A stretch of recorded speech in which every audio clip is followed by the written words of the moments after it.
Are your fuel lines coming apart like the one seen in this video? Well, lucky for you, I'm showing you a very simple tutorial on how to replace the fuel lines on your Weedwhacker. Hey everybody, what's going on? We're doing a quick video on how to do the fuel lines in a Homelight ST175G. And this is what setup looks like. I rebuilt the carburetor already, and it's a different one. It has the primer bulb on the bottom, so I want to kind of give you guys a little how-to video because it's not like other weed eaters. So the first thing you're going to want to do is get yourself some fuel lines. I got mine from Home Depot and it looks like this, and it's pretty cheap. It's like $3.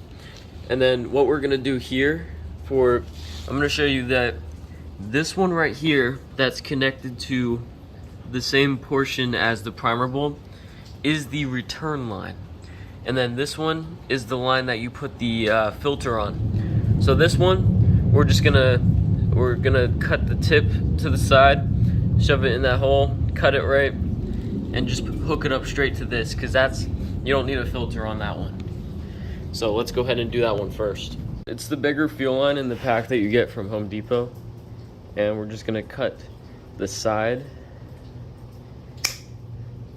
just like this so that it fits in the hole better. Alright, so now I can show you guys how to put this in. Don't even cut the line yet, just keep it the length it is.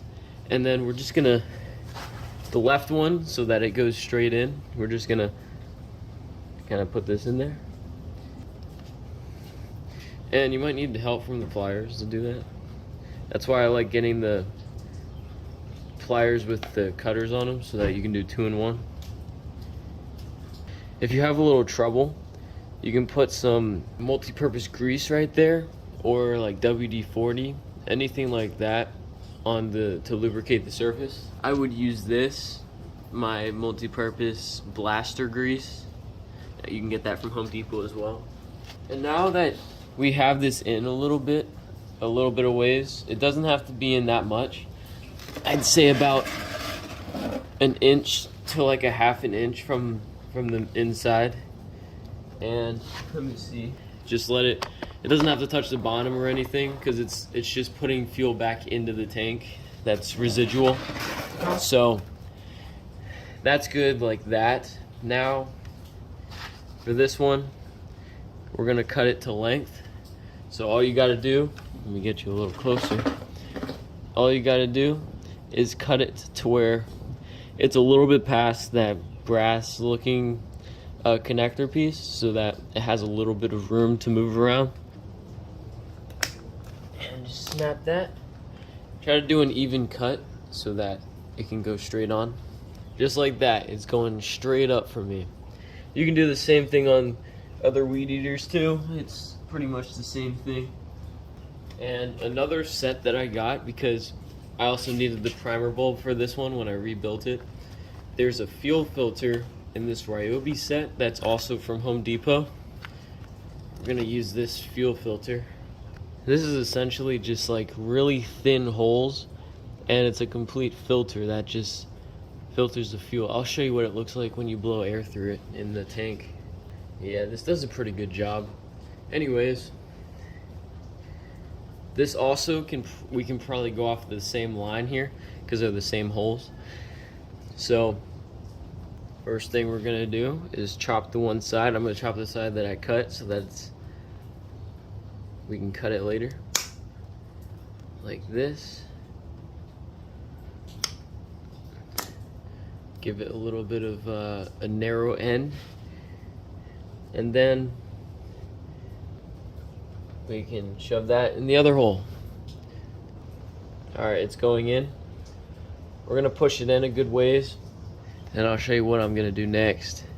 I might do it a little different than most people, but I have the right tools to do it the way I like doing it, which I think is faster. Okay, that's probably in far enough where we can see it. Alright, you can see right there is where that line is. Now, here's the part where it's going to be a little bit hard for you guys to see. I have these super long pliers.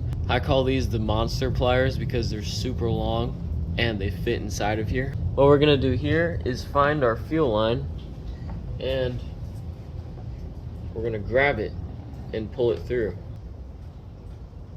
Alright, I got it.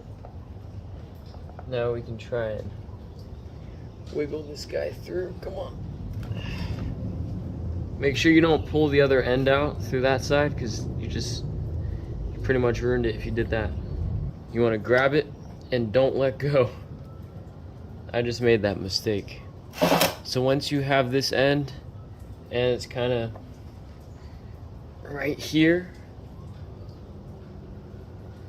we're gonna have to cut the tip a little bit. We can get this out of here. We're gonna cut this tip just like that. Put this fuel filter on.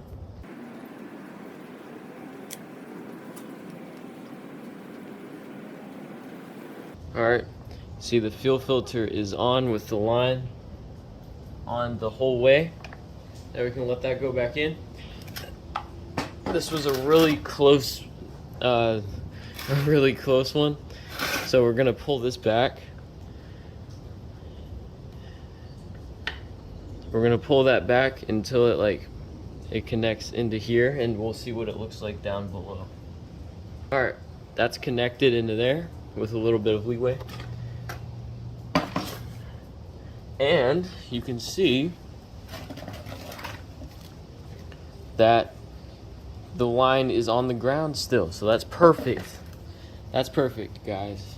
If yours is a little bit too long, you want to pull it from the carb, snip it a little bit, and then put it back on, and then you're all set. But yeah, it should look like that when you're done. One line in the tank. Picture the tank being right here. The one line's going down about a ½ inch or an inch, and then the other one's coming down on the bottom and sucking the fuel from the bottom. Perfect. Put our cap on. We're ready to go. Hope you guys enjoyed this video. If you did, please leave a like and possibly subscribe if you enjoyed it and learned something. And I'll see you guys in the next one.